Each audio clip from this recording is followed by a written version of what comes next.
texto, queridos, que Deus me deu para nós meditarmos essa noite é Atos, capítulo 27. Vai aparecer ali na tela o texto bíblico também, nesse momento da mensagem.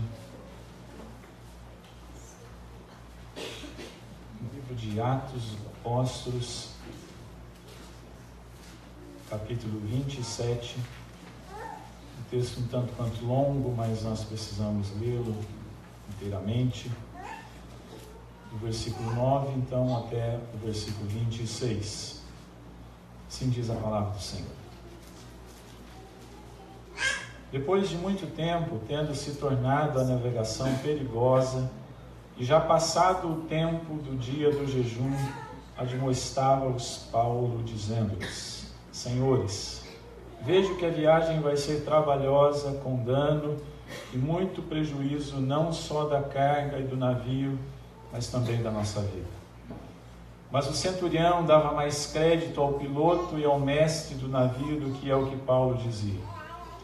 Não sendo o porto próprio para invernar, a maioria deles era de opinião que partissem dali para ver se podiam chegar a Fenícia e aí passar o inverno, visto ser um porto de Creta, o qual olhava para o nordeste e para o sudeste. Soprando brandamente o vento sul, e pensando eles ter alcançado o que desejavam, levantaram âncora e foram costeando mais perto a ilha de Creta. Entretanto, não muito depois, desencadeou-se do lado da ilha um tufão de vento chamado Euroaquilão. E sendo o navio arrastado com violência, sem poder resistir ao vento, cessamos a manobra e nos fomos deixando levar. Passando sob a proteção de uma ilhota chamada Cauda, a custo conseguimos recolher o bote. E levantando este, usaram de todos os meios para cingir o navio, e temendo que dessem na Sirte, arriaram os aparelhos e foram ao léu. Açoitados severamente pela tormenta, no dia seguinte já aliviavam o navio, e ao terceiro dia nós mesmos, com as próprias mãos, lançamos ao mar a armação do navio. E não aparecendo havia já alguns dias nem sol nem estrelas, caindo sobre nós grande tempestade, dissipou-se afinal toda a esperança de salvamento. Havendo todos estado muito tempo sem comer, Paulo, pondo-se em pé no meio deles, disse: Senhores, na verdade era preciso terem me atendido e não partir de Creta para evitar este dano e perda. Mas já agora vos aconselho bom ânimo, porque nenhuma vida se perderá de entre vós, mas somente o navio. Porque essa mesma noite um anjo de Deus, de quem eu sou e a quem sirvo, esteve comigo, dizendo: Paulo, não temas, é preciso que compareças perante César, e eis que Deus, por sua graça, te deu todos quantos navegam contigo. Portanto, senhores, tende bom ânimo, pois eu confio em Deus que sucederá do modo por que me foi dito, porém é necessário que vamos dar a uma ilha. Até aí, amém, queridos. Vamos falar com Deus mais uma vez. Agora especificamente pedindo pela reflexão da palavra do Senhor, para que Deus seja gracioso para conosco, que Deus traga a sua graça sobre nós, para que Deus manifeste o seu poder, para que o Espírito Santo, nós acabamos de cantar, para que Ele venha, se manifeste, fazendo-nos ouvir a sua voz. Deus amado, o Senhor conhece os corações que aqui estão. Tu sabes, ó Deus, a fase, o momento, a situação que cada um tem vivido. O Espírito Santo de Deus conhece os corações e por isso pode produzir nesse instante a palavra certa para cada vida. Eu quero ser tão somente um instrumento do Senhor e preciso muito da tua ajuda, Senhor. Convém que o Senhor cresça e que eu diminua. Convém, Deus, que o Senhor seja honrado e glorificado. mas que nada impeça, nenhuma artimanha do diabo, nenhuma armação das trevas possa impedir que o teu povo nesse momento receba a tua palavra, Pai amado. Fala conosco, ministra as nossas vidas. Esta é a nossa oração, em nome e para a glória do Senhor Jesus Cristo. Amém, Senhor. Eu começo perguntando, queridos, qual foi a situação mais desesperadora que você já enfrentou?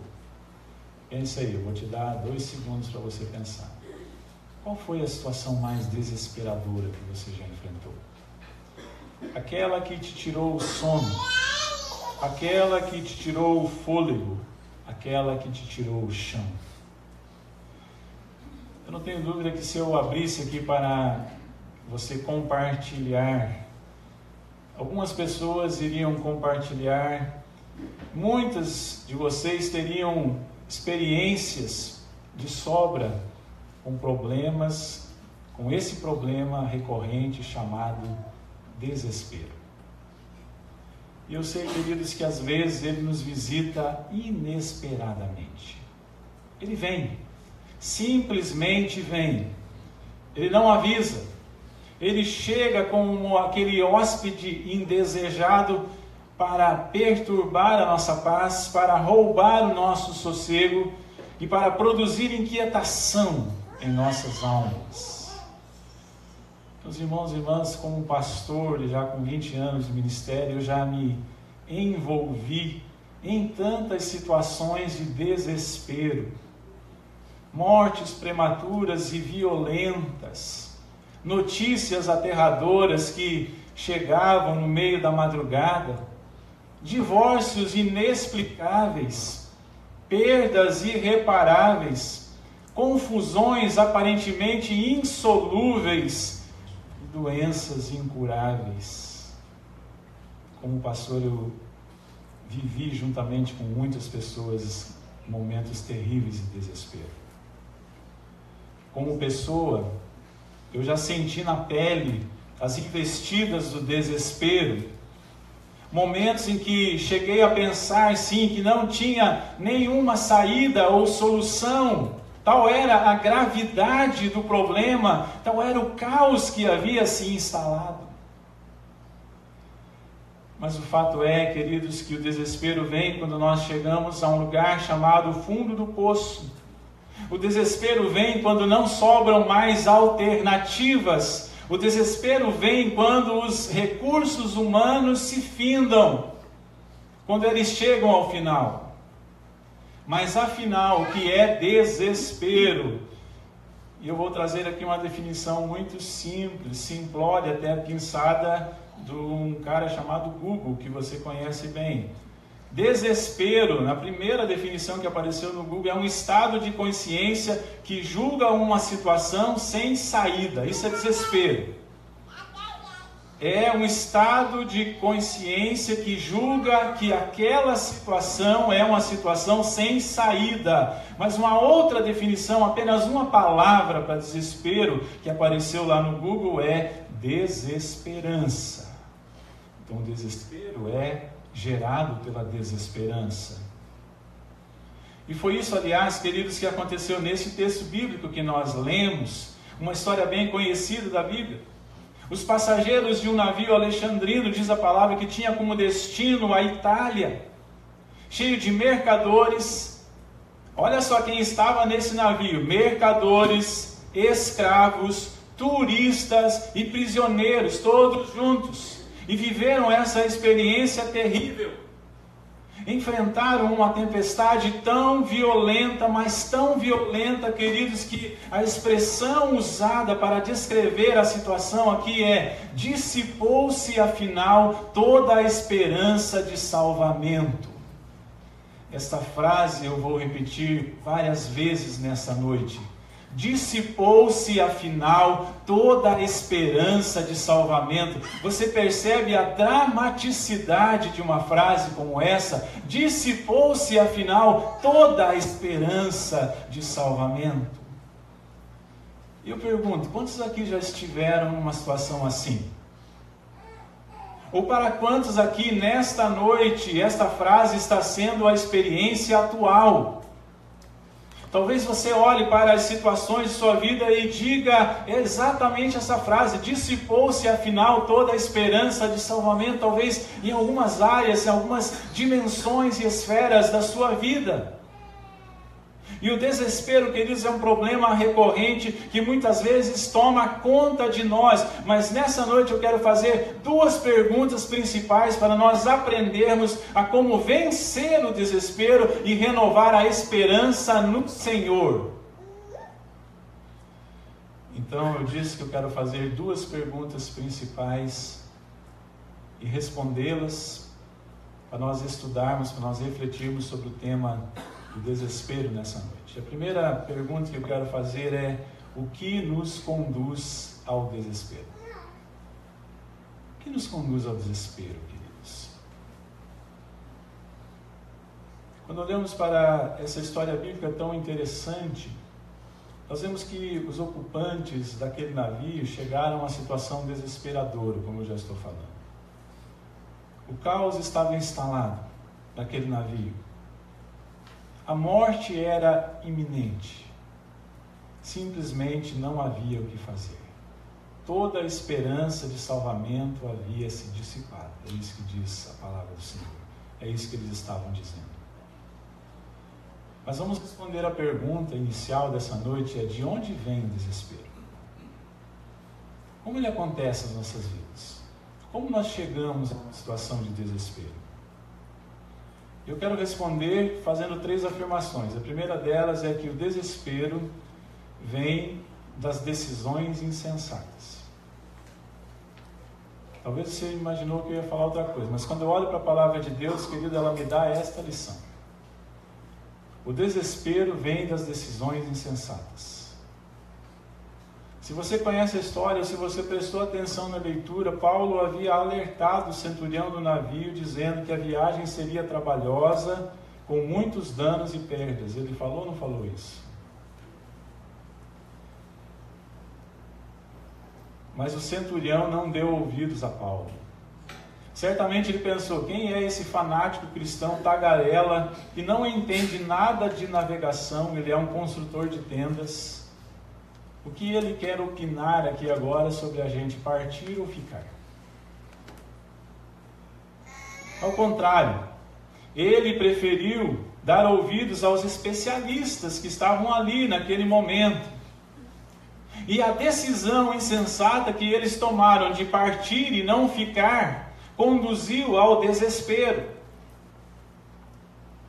Meu querido, você já parou para pensar que muitas vezes entramos em situações de desespero porque não prestamos atenção aos sinais de Deus, porque não ouvimos a palavra de Deus e por isso tomamos decisões insensatas que lá na frente vão nos conduzir ao desespero. Às vezes eu vejo pessoas perguntando assim, queridos: Deus, por que o Senhor está me permitindo passar por essa situação? Talvez você já fez essa pergunta: Deus, por que o Senhor está me fazendo passar por essa situação? Ou talvez você já ouviu pessoas fazendo essa pergunta. E o que eu digo é isso, queridos. Meu querido, minha querida, volte lá atrás e perceba se não foram as suas próprias decisões e as suas escolhas precipitadas, sem reflexão, a revelia da vontade de Deus, que te colocaram nessa situação embaraçosa. Meu querido, para evitar o desespero do amanhã, você precisa refletir mais e avaliar melhor as suas decisões de hoje. Que muitas vezes a razão do nosso desespero no futuro são as decisões precipitadas que nós tomamos hoje. São as decisões insensatas que nós tomamos hoje. Por isso, queridos, nós precisamos ouvir a palavra de Deus e obedecer a palavra de Deus se nós quisermos não enfrentar ou evitar o desespero no futuro. Essa é a primeira razão. De onde vem o desespero? O desespero vem das nossas decisões insensatas. Mas não é só isso. Quando eu olho para a palavra de Deus aqui nesse texto, eu vejo outras razões, outras fontes, outras causas do desespero. E eu posso dizer, queridos, que o desespero vem das circunstâncias imprevisíveis. Também. Além de vir das nossas decisões insensatas, ele também vem das circunstâncias imprevisíveis. Quando nós olhamos para esse texto, para essa história, a viagem estava tranquila, absolutamente tranquila. A Bíblia diz que um vento sul brando estava soprando. O céu estava azul, maravilhoso. As pessoas estavam aproveitando. Tudo estava bem naquela viagem. Mas aí surge uma palavrinha perturbadora aqui nesse texto. E é preciso tomar cuidado quando ela aparece. Sabe que palavra é? Olhe comigo lá para o versículo 14. Eu vou começar no 13, só para você entender. Aquilo que eu acabei de descrever. Soprando brandamente o vento sul, e pensando eles ter alcançado o que desejavam, levantaram âncora e foram costeando mais de perto a ilha de Creta. Tudo estava bem. Como que começa o versículo 14? Entretanto. Tome cuidado com entretanto, querido. Entretanto, não muito depois, desencadeou-se do lado da ilha um tufão de vento chamado Euroaquilão. Entretanto, essa é a palavra. É preciso tomar cuidado quando ele aparece. Infelizmente, há entretantos, queridos. E os entretantos transformam os ventos brandos em terríveis tufões. Os entretantos geram o caos na nossa vida. Às vezes está tudo bem, mas aí surge essa palavra, entretanto. Às vezes acidentes imprevisíveis acontecem. Às vezes doenças imprevisíveis chegam. Às vezes notícias imprevisíveis ecoam. Às vezes as situações mudam drasticamente, foi o que aconteceu aqui nesse texto. Às vezes os cenários se transformam de maneira radical. A Bíblia diz então, queridos, entretanto, não muito depois, desencadeou-se do lado da ilha um tufão de vento chamado Euroaquilão, tinha até nome. Algo imprevisível aconteceu, arrastando o navio e espalhando pavor entre os seus ocupantes. Circunstâncias imprevisíveis e desfavoráveis fazem parte da vida, mas elas, queridos, essa é a grande lição dessa noite, não necessariamente precisam produzir desespero em nós, porque tudo depende da nossa relação com Deus, a maneira como nós enfrentamos as situações desfavoráveis, as circunstâncias difíceis da nossa vida tem a ver com o nível de relacionamento que nós temos com Deus. E quando eu olho para esse texto, eu vejo que Paulo é uma amostra de como pode se enfrentar o desespero com serenidade, porque todos os demais estão desesperados, mas ele está tranquilo e sereno, porque ele confia em Deus. Isso faz a diferença. Mas, meus queridos, de onde vem o desespero? O desespero pode estar sendo gerado por você mesmo, na medida que você toma decisões precipitadas. Tome cuidado. O desespero pode não ter nada a ver com você. Ele pode estar vindo dos entretantos, das nuvens do céu, que você não provocou, mas elas mudaram. Mas o desespero também, querido, vem das situações de descontrole. Uma palavra impertinente descrevia bem esse momento. Sabe que palavra impertinente? Descontrole. O navio estava descontrolado. A tripulação estava descontrolada. Os corações estavam descontrolados. Deixa eu perguntar para você. Você gosta da palavra descontrole? Eu duvido que tenha uma pessoa aqui que diga, levante a mão e diz, eu gosto da situação de descontrole. Não. Definitivamente nós não gostamos de descontrole. Na realidade, nós gostamos de ter o controle. Nós queremos ter, e é bom que a gente tenha, muitas coisas. Controle dos gastos, controle das pessoas, nós queremos ter, tá? Controle dos gastos, controle das pessoas, controle dos compromissos, controle da agenda, controle dos filhos, controle do marido, controle da mulher. E os homens adoram um negócio chamado controle remoto. Isso é a coisa que os homens mais gostam, sentar, deitar no sofá e ficar com controle remoto. Eles não param em lugar nenhum, né? Só fica mudando. Na realidade, queridos, deixa eu dizer para vocês, nós não conseguimos ter o controle de tudo. Mas o fato é que nós podemos permanecer em paz, mesmo em situações de descontrole. É só confiar no Deus que tem o controle. É essa a mensagem aqui desse texto. E é essa postura que nós encontramos no apóstolo Paulo. Todos os demais estão à mercê do descontrole que gera desespero. O apóstolo Paulo, de certa forma, também não tem o controle da situação, mas ele não está desesperado. Por quê? Porque ele confia em quem tem o controle, ele confia em Deus. Mas, meus queridos, eu não poderia deixar de me referir, falando sobre essa situação, desespero, descontrole. Eu não sei quantos aqui já viveram uma situação caótica, extrema, numa viagem de avião. Eu tenho uma experiência muito forte. Na verdade, assim, eu não viajo muito de avião, nem gosto muito de viajar de avião. Tenho até um pouco de medo, tá? Depois edita essa para não sair no vídeo aí, né? Eu estava assim numa viagem bem curta e bem tranquila. Um voo da Trip, né? Não sei se você voou pela Trip quando ela existia. Num avião turbo-hélice, de Campinas a Curitiba. Um voo que o avião só levanta e já pousa de novo. É bem rapidinho. Mas aquele voo foi diferente. Estava tudo tranquilo, mas de repente nós estávamos em 3 pastores, né? Um de Ponta Grossa, outro de Curitiba, e mais eu.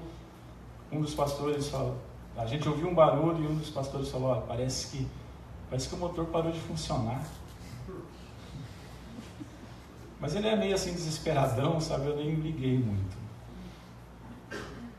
E logo depois fez aquele barulhinho que a gente não gosta muito, assim, né? É quando o comandante vai falar alguma coisa. E o comandante falou, ele falou com uma voz bem diferente do que fala normalmente. Falou, senhoras e senhores, eu gelei. Nós estamos retornando a Campinas porque nós tivemos um problema. Um dos motores pegou fogo e parou de funcionar. Meus queridos, foram os 20 minutos mais longos da minha vida. Pareceram uma eternidade. Não houve nenhum pânico, ninguém gritando, mas imagine como que nós voltamos. Eu orei por todo mundo, pedi perdão, né, por todos os pecados. Não ia dar tempo, né, de fazer isso. Quando nós aí fomos, né, retornamos, foi de certa forma tranquilo, graças a Deus. Eu estou aqui, não morri, né? E quando nós estávamos chegando, nos aproximando do aeroporto, nós vimos aquela cena de filme, né? Caminhões de bombeiros, assim, aos montões posicionados, né? Porque poderia ser um pouso com extrema dificuldade. Mas graças a Deus o avião pousou em segurança. E aí perguntaram se eu queria voltar naquele mesmo dia, de um outro avião. Eu falei, não. Só voltei no dia seguinte, mas graças a Deus deu tudo certo. Queridos, num momento como esse, a gente descobre a fragilidade e a nossa absoluta necessidade de confiar em Deus. Ele tem o controle. As circunstâncias podem ser imprevisíveis, mas Ele tem o controle. Mas eu quero, no segundo momento desse sermão, responder a seguinte pergunta: como vencer o desespero? Eu respondi até agora de onde vem, quais são as causas, as fontes. Agora eu quero falar, queridos, como vencer o desespero. Porque eu gostaria de fazer da esperança e não do desespero o foco dessa mensagem nessa noite. E queria que você fosse para casa não pensando no desespero, mas na esperança. Então, a partir de agora, nós vamos olhar para esse texto da palavra de Deus e ver como os passageiros daquele navio recobraram a esperança. E não apenas isso, mas perceber como que eles se salvaram do terrível naufrágio, porque lá no final desse capítulo, versículo 44, que eu já vou adiantar, olhe lá, diz assim: quanto aos demais que se salvassem, uns em tábuas e outros em destroços do navio, e foi assim que todos se salvaram em terra. Como que a história terminou? Todos se salvaram em terra, queridos. Agora a pergunta é, como vencer o desespero? E eu quero dizer, se você quer vencer o desespero, siga estes conselhos. E o primeiro conselho é, tenha uma atitude positiva. Para aqueles que querem vencer o desespero, tenham uma atitude positiva. E eu não estou falando aqui, queridos, de aplicar a lei do pensamento positivo. Eu não estou falando de um processo mental positivo. Não estou falando daquele negócio dos integrantes lá do navio começarem a pensar, nós vamos nos salvar, nós vamos nos salvar, nós vamos nos salvar. Não é isso. Eu estou falando de atitude positiva, porque ninguém supera uma situação de desespero com uma atitude negativa. E às vezes, a atitude é o único diferencial que tem entre uma pessoa e outra. Então, quando eu olho para esse texto, eu vejo que Paulo é esse homem que tem uma atitude positiva. Ele se diferencia dos outros 275 passageiros do navio.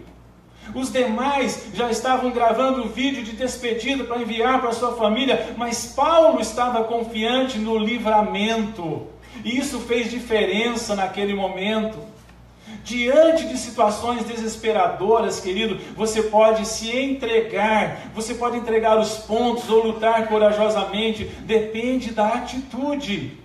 Depende, querido, de como você vai reagir diante do problema. Diante das situações desesperadoras, você pode se assentar e lamentar, achando que o fim chegou. Mas você pode se levantar e lutar. Então a pergunta é, você está prostrado ou em pé? Você está lutando ou se escondendo? Você está reagindo à crise ou você está se entregando?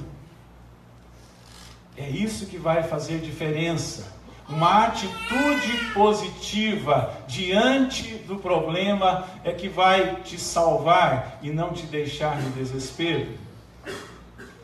Como vencer o desespero? A segunda coisa que eu vejo nesse texto, que na realidade tem a ver com aquilo que a gente já ministrou no primeiro domingo, é mantenha o ânimo. Você quer vencer o desespero? Mantenha o ânimo. Paulo se levanta, queridos, e diz no versículo 22, eu vos aconselho bom ânimo. Eu vos aconselho bom ânimo. E ânimo, como a gente já disse, no sermão do primeiro domingo, é exatamente uma disposição de espírito. E é um estado de espírito que faz diferença.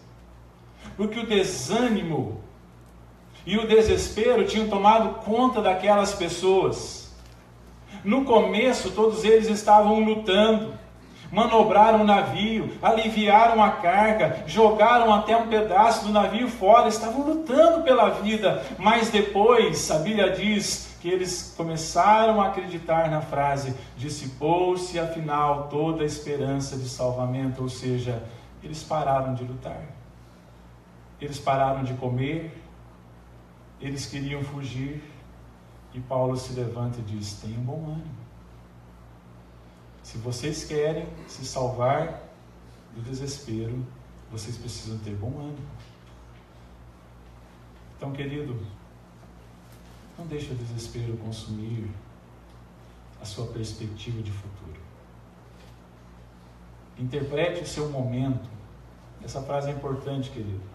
Interprete o seu momento, o momento que você está vivendo agora, como um meio, não como o fim da linha. Meio. Tem muita coisa boa ainda pela frente. Mas eu quero terminar com a coisa mais importante dessa noite. Como nós podemos vencer o desespero? Então, o conselho é o seguinte: confie no milagre, confie em Deus. Como eu disse, eu quero terminar esse sermão falando do principal. Paulo tem uma atitude positiva, isso foi importante. Ele mantém o ânimo diante de uma situação tão desesperadora, isso foi muito importante. Mas, sobretudo, ele confia no Deus sólido. Ele sabia, queridos, que nós precisamos saber que Deus é mais forte do que um tufão, que Deus é mais forte que um furacão, do que um terremoto ou um tsunami. Naquela situação desesperadora, Deus fez um milagre.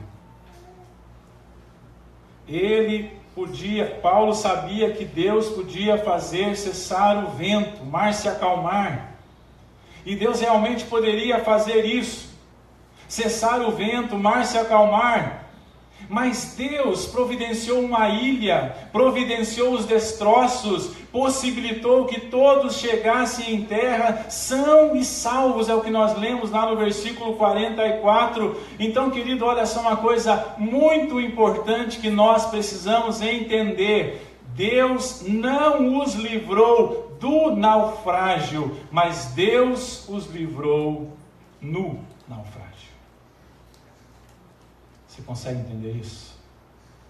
Às vezes Deus quer, aliás, nós queremos que Deus nos livre do naufrágio. Mas o interesse de Deus não é nos livrar do naufrágio, é nos livrar no naufrágio.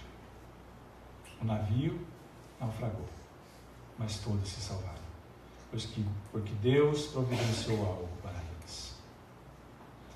Diante de situações de desespero, faz diferença confiar no poder de Deus, querido.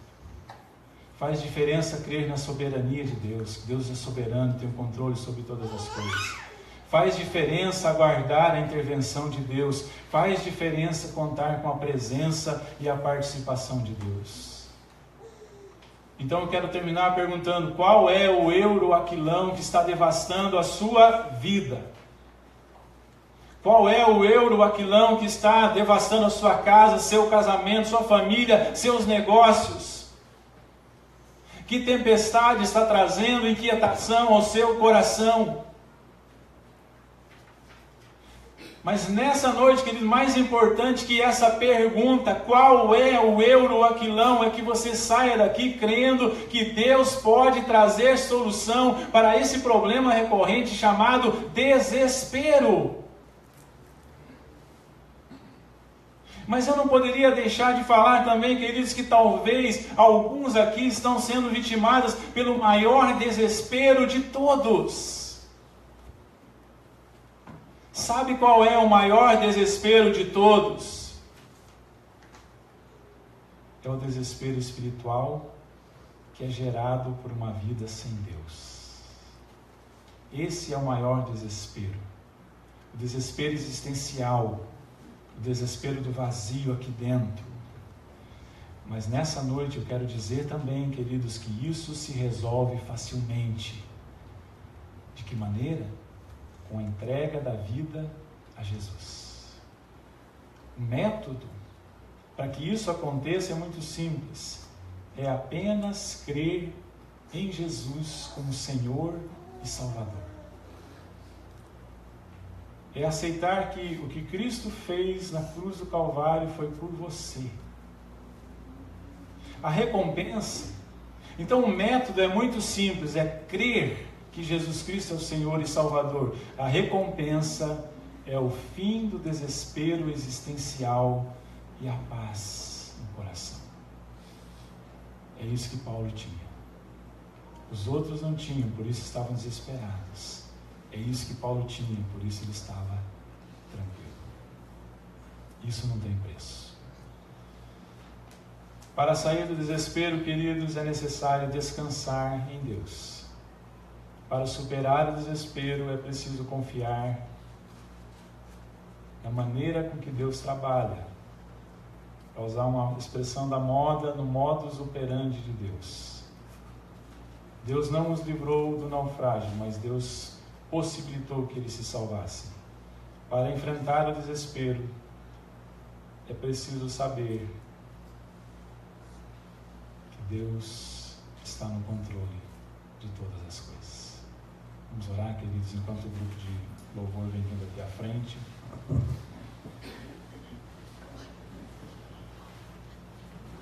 Baixe sua cabeça, feche seus olhos.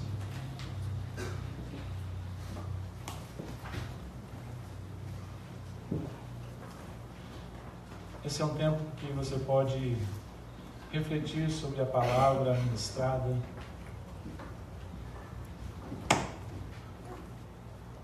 Talvez você não esteja numa situação de desespero propriamente dita, mas enfrentando os seus tufões, os euroquilões da vida. Talvez a sua vida estava tudo tranquilo, o vento brando, sul, soprando, propício para a navegação, belas paisagens, céu azul. Mas uma palavra, a palavra entretanto, apareceu. Então o cenário mudou, as paisagens se transformaram. A dificuldade veio, o caos se instalou, as circunstâncias se tornaram imprevisíveis e tudo saiu do controle. O naufrágio é iminente. A frase que predomina é: dissipou-se afinal toda esperança de salvamento.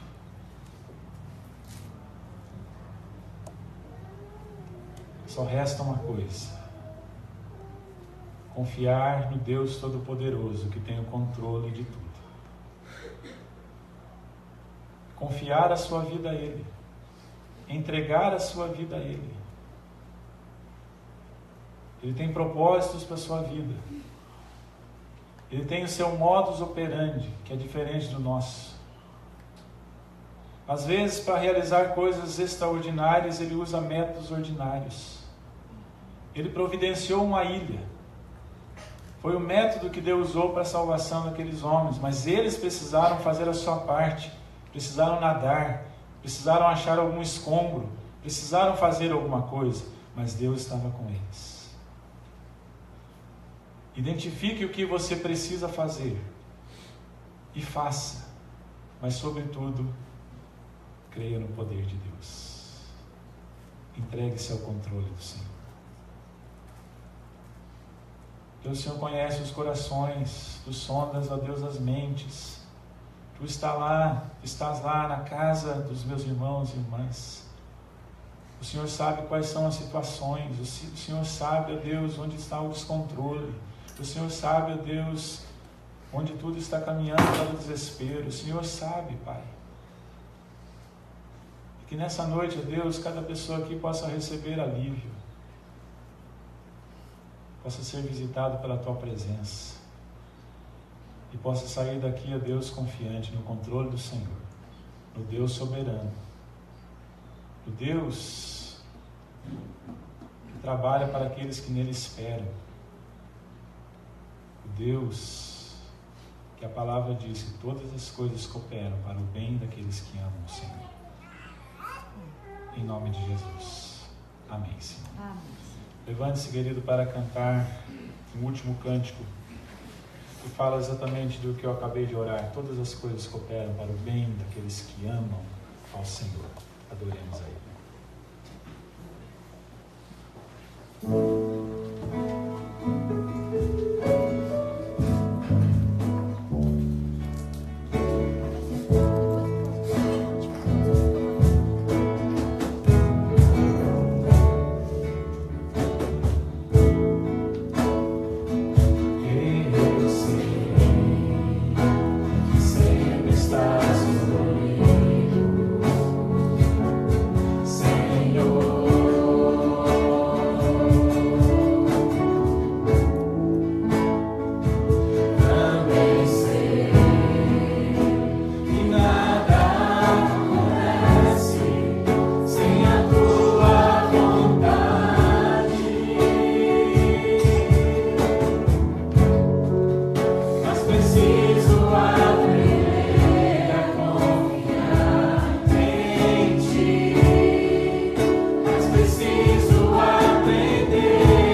luz.